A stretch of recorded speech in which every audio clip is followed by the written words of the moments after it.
Welcome to Sit, Stay, Read, the podcast for every wag, whinny, and whisker. I'm Kathleen Donnelly, award-winning author and retired canine handler. Each week, I chat with novelists about the bond we share with our furry friends and how they inspire stories. Grab a coffee, get cozy with your favorite pet. It's time to sit, stay, read. Well, today's guest is best-selling author Letizia Lorini, here to share about her latest release, A Killer Kind of Romance, which is clever, it's witty, it's fun, it has a genre crossover, which I love, and combine that with a mischievous feline, and it's a perfect read. Welcome to the show. And I apologize, I should have asked you if I was saying your name right before we got started. You So did I were. say it You right? were. Oh, Yes, you good, did. good. Okay. So sorry about that. I always try to No, do. no worries. Thank you so much for having me. I'm really happy to be here. Well, I am excited to have you because this was really fun to read. I laughed out loud. I enjoyed the mystery. I love the romance. So I'd love to hear how you came up with this idea and tell us a little bit about the book as well. hmm so the book follows the story of Scarlett Moore, who is crime podcaster, who is suddenly also in charge of the romance podcast. But she absolutely hates romance. She doesn't understand it. She hates love. And all of that starts to change when her childhood crush moves back into town after like a mysterious disappearance 5 years ago. And that's also when the murdery bits come into play because together with Raphael coming to town, there's also these strange murders happening, which mirror Yes. her podcast. And so you have like this duality of the romance tropes that she's been mocking for years that start happening in real life. And you also have the murders that she loves that start happening in real life, and she doesn't love them anymore that much then. The idea actually came from like a very organic discussion with my agent Okay. after my last release. We were talking about what I should do next, and I had this like mostly vibes idea. And I just mentioned it, I had all these books that are already done at different stages of being done. And then I just have this like idea, and she was like, "Yeah, that's the one I want." I was like, "Oh no, I should not have mentioned it." Um, but it was really fun to write. It was obviously my first time dipping my toes into this new genre. Um, I've only written romance before, so doing this Oh, like wow. crossover was really fun.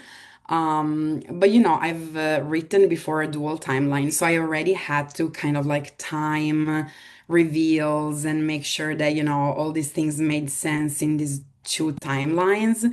So I feel like that Yeah. kind of helped me with the reveals and timing them right in this book. So it was fun. I loved it. Yeah, I was telling a friend yesterday how much I enjoyed it, and I said it's just a fun book, but it's a great mystery too. So I didn't realize this was your first mystery, Yeah, or it was. crossover, I should say, romance. It's a romance and a mystery together. But Yeah. yeah, wow, I never would have guessed that. But I did notice you have a degree in criminology and I do. sociology. Did that help when it came to writing the murder side of this book? Absolutely, yes. There is a few mentions of like theories that I studied in my Okay. degree. And because this is a passion, deviance and kind of like the study of criminality. I've always loved podcasts about true crimes and Yeah. documentaries. I've read tons of papers, so that all definitely helped in writing, definitely. Oh, I love it. Let's dig a little deeper into the characters, and I don't want to get into any spoilers, but maybe I thought we'd start with Scarlett because she's so good at sorry, my dog's getting ready to bark. Hey, Boomer, come over here. I have a black lab and he sees birds outside the window, so I he get gets it. very excited. But I we get have it. Scarlett, who's this fun. She's very much an introvert, bookworm, like you said, sworn off romance. Tell us a little more about her and kind of your inspiration for her character. Well, I think I always say Scarlett was the funniest to write. I really Yeah. love Raphael. He's my favorite MMC I've ever written, but Scarlett was my favorite character to write because she's nothing like me. In the sense that I'm also an introvert, but I love romance. So writing someone who absolutely despises it and mocks it, in a way at first and how she then falls in love with romance. It was so fun to try and kind of like make fun of what I love and not hate her in the process. So I really loved writing that. And I really love also the whole relationship she has with her brother and Sherlock, her cat, who Yeah. is super Yes. important to her. So I absolutely, absolutely loved writing all her kind of relationships and the way she fights, all the attention that Raphael is giving her, although she Yes. absolutely loves it. Yeah, yeah, and she has, and we won't go into what it is. We'll make readers go out there and buy the book, but the incident. And I loved how you kept us in suspense about that and then revealed it. And that leads us to Raphael, who, wow, whew, He's awesome. he's I the love bad her. boy we all love, right? Right. He's the bad boy only, in picture. Like he's actually so sweet and so soft and romantic. But yeah, Yeah. he also has this like kind of bad boy and I do what I want energy that, yeah, Yeah. Yeah. And the perfect. tattoos, he's got some tattoos, which I love. Um, Piercings, tattoos, piercing. Yeah. rings. Yeah. Yeah. Yeah. Yeah. And he has an interesting backstory, but he also kind of becomes, she begins to wonder, could he be the killer? So, which we Yes. won't answer that. He Well, again, definitely shows up at a convenient time because he shows up when yes. all these murders start happening. So is he Yeah. the serial killer? He could be. Yeah. Yeah. Yeah. He could be. He could be. And now, since this is Sit, Stay, Read, and we love animal characters, we have to go into Sherlock. I love Sherlock. And I was literally giggling when you said Sherlock would escape to go have an affair with the Labradoodle down the street. I was like, oh my God, I love that. Part of the reason I love that is I have a feral cat who showed up and she and my lab look at each other through the window. And I think there is a little love affair going on, but they're still Right. cats and A dogs. So forbidden love. forbidden love, yes. Tell us more about Sherlock, and is there a real Sherlock out there? There is no real Sherlock. I did have a Oh, good. cat when I was younger. I don't have anymore, unfortunately. There is no real Sherlock, but I really wanted to write a cat. I thought, bookworm. I felt like Scarlett would definitely have a cat. It felt like a good addition to her life, especially because she's so lonely at the beginning. And I love that Sherlock kind of had its own personality. He Yes. becomes he becomes like a full-fledged character, in the book. Yeah. And I'm loving also the reader's response to Sherlock. Everyone is so annoyed that he's always interrupting because he's very protective of Scarlet. So he's always interrupting them in the most interesting moments. And how he kind of doesn't like Raphael, he's very protective and then at some point he also acts as a help for her when she wants to get closer to Raphael, and then he goes to his backyard to kind of snoop so that Raphael will bring him back to to his owner. So I love that he has all these roles in the book that Yeah. make him a really fundamental character. And then the clue actually came from a conversation with an author friend who had seen this video of a cat catching something on a camera. That was really Okay. bad for the owner, maybe an affair. I can't remember what it was, but she was like, "How cool would it be if, you make the cat catch a murder happening on camera?" And then I didn't Yeah. do that, but I did use Sherlock in a way to catch the killer. And so I thought that was perfect. When she told me that, I was like, yeah, I have to make Sherlock a part of the investigation. It's gonna be a detective cat. Yes. Yes. I love that. I I love how he helps solve the crime. I love his character. I think my favorite scene, I don't think I'm giving away too many spoilers here, is when he laid on Raphael's jacket and wouldn't let him get to his To his keys. keys, Yeah. He knew swiping at him exactly what and he was doing. Yeah. yes. Yeah. Yeah, he's got such a good personality for the book. And so I'm curious. That was one of my favorite scenes. What's one of your favorite scenes from the book and why? Hmm. Um, well, I really love the scene, the first night that Raphael and Scarlett spend together, which is fairly early on, so nothing really happens, except they talk and they share kind of like what they've missed about each other's lives because he's been gone for 5 years. And it's just such a tender moment, Yeah. and then it's also very fun because then Sherlock gets annoyed that they keep talking and they're keeping him up. And so he's like, shut up. It's time to go to sleep. Um, so yeah, I think that's one of my favorite scenes. Another one would have to be when her towel gets, caught in the door. Oh yeah. That's really fun as well. I love to put these like chaotic little scenes that just make you cringe and feel very humiliating for the characters. Love that. So those are two of my favorites for sure. I can see why. There's a lot of great scenes, but those, yeah, those are good ones. And the other fun thing you did, I can't think of another author I've seen do this, so it was really cool, was you started each chapter with a trope and a little explanation. I sort of Right. felt like it was a little bit from Scarlett's point of view. Was that your intention, or was that you coming in as a little bit of a narrator? I think a little bit of both. I think it's like the fun part of the book is this kind of meta thing you have going on with both the crime part of it, with the murders happening in real life, but also with the tropes that she's been mocking. She absolutely hates fake dating. Why does someone have to pretend they're fake dating? Being single is not something to be ashamed. And she goes on a whole rant about this. Um, and then she actually finds herself in a situation where she's like, oh, he's my boyfriend, but he's actually not. So she starts to kind of like leave all these tropes that she's been hating her whole life. So I thought it was a fun nod to have all the tropes explained at the top, of the chapter.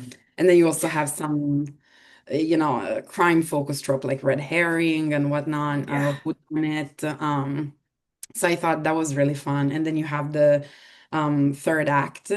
That's my Yes. favorite trope because at the end of it, I said, I know not all books need it, but this one did because I said so. So I I love completely that. inserted myself and was like, do not come for me. This book did need a third act breakup. I love that your humor comes through so beautifully in this book. And through, like you said, Scarlett especially. Just her inner Yeah. dialogue just cracked me up. And Yeah, she's really fun. She was really fun to write. yeah, and forcing her to do a romance podcast. I thought that was perfect. Yeah, that was the punishment. She needed that. She needed to understand why romance is so great. So, Yeah. The other character who I like, in some ways, she had a minor role, and in other ways, a major role was, I'm just going to say Mrs. Prattle because I love that Scarlett calls her that, but I think it's actually right, Brattle. right. So, I mean, and I think every town kind of has this person is, Absolutely. Yeah. Even more than one sometimes in the yes. smaller ones. Yes. Yeah, she's lovely. I do lead the reader into a couple of scares throughout the book, one involving also Miss Prattle. Um, but yeah, she was also a very fun character and also a needed character, right? Because Yes. she Yes. often acts as like the bridge of information for Scarlett to know what's happening and with the murders and with Raphael without having to directly go to him. So she was definitely like both a plot aid, but also a really, really fun character to have. Yeah. Yeah, yeah, she was so much fun. And I think when she asked Scarlett if they were friends with benefits. That just really cracked me because I know some people I could hear them saying something like, Right. is that friends with benefits? So Right. that is awesome. Well, I hopped on your website and I saw you have a Japanese Spitz. And as a I dog do. lover, I was like, wow, that's a really unusual breed. So tell us about your own dog and him, her, I wasn't Nordic. certain. Nor, Yeah, okay. it's a her. It's a her. Okay. Well, I mean, she's the love of my life. Besides the love of my life, she's the love of my life. She's 6. She's French, actually. Okay. And the reason we got a Japanese Spitz is that back when we were broke and before, we were working or I was writing books, we were dog sitting, to kind of like Yeah. make some money. And we happened to dog sit for Japanese Spitz. In Sweden is fair, I wouldn't say common, but there is quite a few Okay. because they do well with the cold. So there's a few. And we just fell in love. We fell in love with the breed. It was so So sweet, cool. this dog. I just absolutely loved him. And so we decided, okay, when we're getting a dog, we're getting a Japanese Spitz, which then happened to be, it's a very easy breed besides the fact Okay. that they're alarm dogs, so they bark when they Okay. feel threatened, they bark. But they're easy to clean and they Okay. need very low maintenance. You just need to brush them Nice. 'cause they're very furry. But yeah, they look more maintenance than high maintenance than they are actually. And yeah, she's just very fun. She's always up for That's cool. anything. She travels with me everywhere. She comes in the plane. Oh, she does. Okay. Yeah, she's in Europe. We can't have them like in the seat next to us, so they have to be Okay. like under the seat in front of you, basically. And so she just sleeps there. Yeah, Oh, she's that's great. awesome. That's all. Oh, that Great. is so much fun. Because I saw you have some events coming up. I think you're going to the UK and Germany. And I mean, Yeah, just I was like, oh, that is so cool that you're doing those events. So she gets to go with you to all those yeah, then. yeah. She comes with me. She comes with Oh, me. that's awesome. Does she help sign any books or does she? She doesn't, but she helps me with photo shoots. Oh, okay. She always looks great, so I always position her on top of the books, and she just does her thing. That's awesome. I love it. I love it. That is great. The other fun thing I read, because I'm a big coffee drinker, is that you drink your recommended dose of coffee before breakfast. And I was like, huh, what's your recommended dose of coffee? For me, it's at least 4 cups. Well, 4 cups is way too much, doctors say. Same, like I would now I have to drink less. Okay. Unfortunately, yeah, I have to That's no update my fun. bio. Uh, but yeah, if it was up to me, I would drink more than 4 cups a day, definitely. In Sweden, Nice. we are one of the biggest consumers of coffee in the world. We I absolutely love love it. coffee. We have a coffee that is similar to the USA, but stronger. So it's not like Okay. espresso, what we have in Italy that is like very tiny. It's like a long coffee, but it's strong. It's really, really strong. So, you gotta be careful. That makes sense. I will keep that in mind in case I'm ever in Sweden. I Right, will not do right, 4 cups. right. But highly recommended. Really, really good coffee. Oh wow. Oh, I love coffee. I lived for a short time in Holland many, many years ago and I was addicted to that coffee. There's just nothing like Right, it. So I can only imagine Swedish coffee would be. right. I don't know. Holland, maybe Dutch coffee is a bit watery. I'm not sure actually. Yeah, I it was stronger than American coffee, so that would Stronger. mean we Okay. have very Okay. watery coffee probably, but Right. which is probably why I can get away with 4 cups. But Right. Right. but yeah, I'm gonna put that on my bucket list to get to Sweden Yeah. and try some And drink the coffee. coffee. Absolutely. Yes. I love that. Well, tell us what's up next. Are these characters ever coming back, or what are you working on next? So I don't think so. I Okay. never planned another book in the same universe. Although I've had some people ask me for a book about other characters, but I don't Yeah. think so. Okay. What I'm doing next is I'm writing a lawyer. romance. Oh, So wow. instead of murders, now we have a big case against like a major company that sold private data, and it sounds boring, but it's not. Oh, no, no. I guarantee after reading this book of yours, it will not be boring. I have to work on the pitch for the next one. I don't have it ready yet.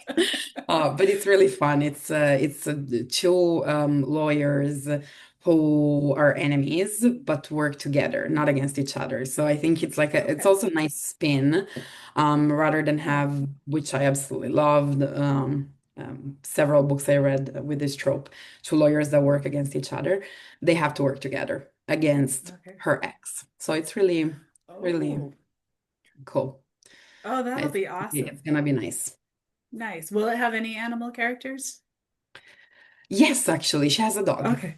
She Okay. has, All right. and he's named Greg. So that's Greg, I also love it. he's like Greg. That's his name. Yeah, Greg. Fun. I love it. I love it. And for just our listeners, because all my listeners love books with animal characters, do any of your other books have animal characters if they would like to check them out? With a cherry on top, which is my last release, has a cat. Yes. Okay. Yeah, Okay. there's a cat there. I don't think any other book has animals. No. Okay. But yeah, and this cat is also quite the troublemaker, so it has a role in the story as well. Oh, I love it. I'll have to add that to my to be read list because I love cats who mischievous cats. So Yes, yes, she's mischievous. fantastic. And how can readers connect with you the best? Is it through your website? What do you recommend? Yes, my website, which is letizialorini.com, or on Instagram, I'm particularly active, and that's at letizialorini.writes. I also have a TikTok that I barely update. That's letizialorini.author. And I have a Substack where I send out Okay. my newsletters. So those Oh, are the fantastic. main ways to keep in touch. All right, that sounds great. Well, thank you so much for coming on the show today. Thank you. It was really nice to chat. I had a lot of fun, and everyone I highly recommend a killer kind of romance. It's a lot of fun, great animal characters. And until next time, keep your tails wagging and pages turning. Thanks for joining me today. Sit, Stay, Read is a part of the Authors on the Air Global Network. If you enjoyed today's author interview, be sure to leave a review and share the episode with a fellow animal-loving reader.